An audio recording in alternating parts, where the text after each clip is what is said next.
Привет, друзья!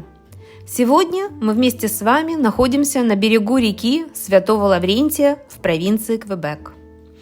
В этом видео я хочу рассказать вам о гранулированном воске, из которого можно сделать свечи в любом месте, где бы вы ни находились – в лесу, в горах или, как я, на берегу реки.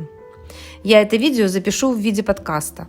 Так я смогу сконцентрироваться на информации, которую я хочу вам рассказать, а вы будете смотреть, как я делаю такие свечи из гранулированного воска. Итак, воск я покупаю вот в таких небольших пакетиках, которые вы только что видели. Нам, конечно же, понадобятся контейнеры, понадобится фитиль, все как обычно. Закрепив фитиль, мы начнем делать свечи. Итак, что же такое гранулированные свечи и вообще о чем это я сейчас говорю? Итак, один из лучших проектов свечей, которые можно сделать с детьми в вашей семье, это восковые хрустальные свечи.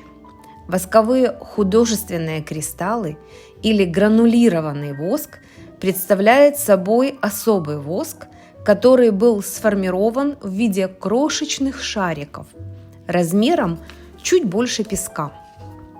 Что такое гранулированный воск? Я так сразу не могу ответить на этот вопрос. Мне кажется, ответ на этот вопрос относится к процессу производства такого вида воска. Он имеет вид мыльного порошка. Если кто-то знаком с песочным искусством, то концепция свечи из гранулированного воска, она идентична песочному искусству, за исключением того, что когда вы закончите свой проект, у вас будет свеча, которую вы сможете зажечь. Этот продукт очень популярен для изготовления так называемых мгновенных свечей.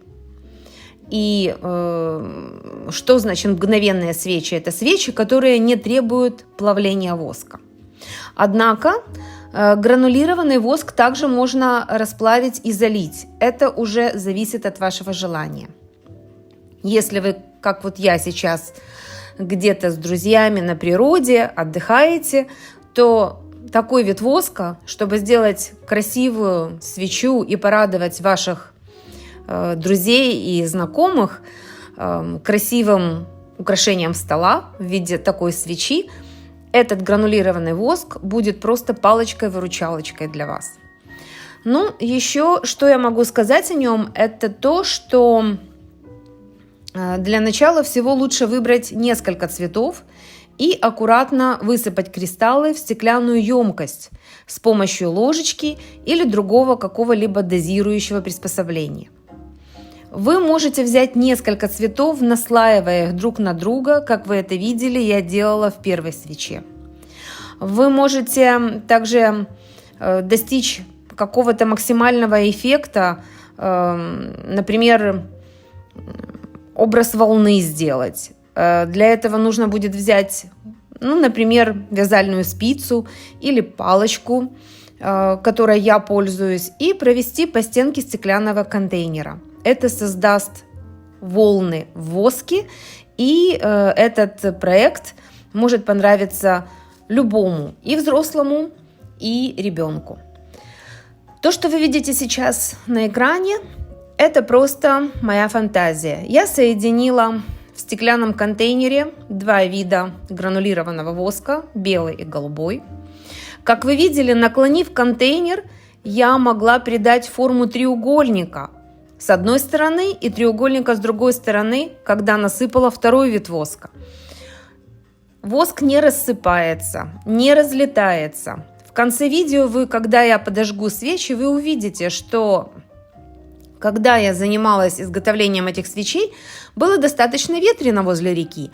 Однако же ничего не разлеталось, и воск прекрасно заполнял бокальчики и контейнеры, которыми я пользовалась. И мы могли создать разные формы, разной цветности 3 свечи. Сейчас просто понаблюдайте, как я это делаю. Я не буду вас отвлекать, а затем я покажу вам как горят такие свечи, даже на ветру, и каким украшением они могут быть к вашему столу, чтобы сделать уютным и красивым ваш вечер.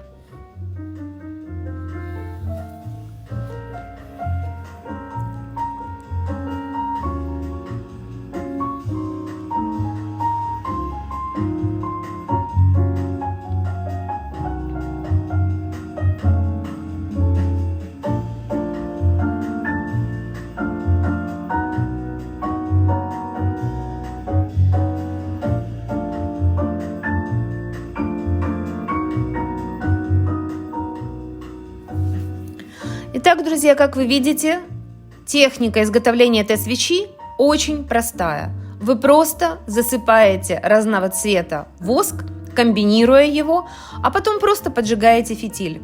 И эта свеча у вас начинает гореть достаточно быстро, я бы сказала, но однако же может быть прекрасным украшением вашего вечера.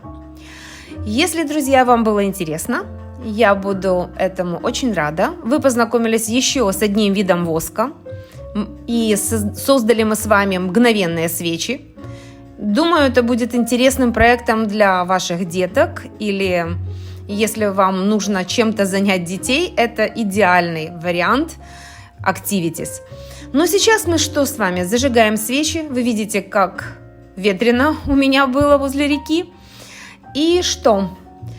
Это, в принципе, все, что я хотела вам сегодня показать. Надеюсь, вам понравилось. Если у вас есть вопросы, задавайте. Я с радостью отвечаю в ваших комментариях, и мне очень приятно с вами общаться.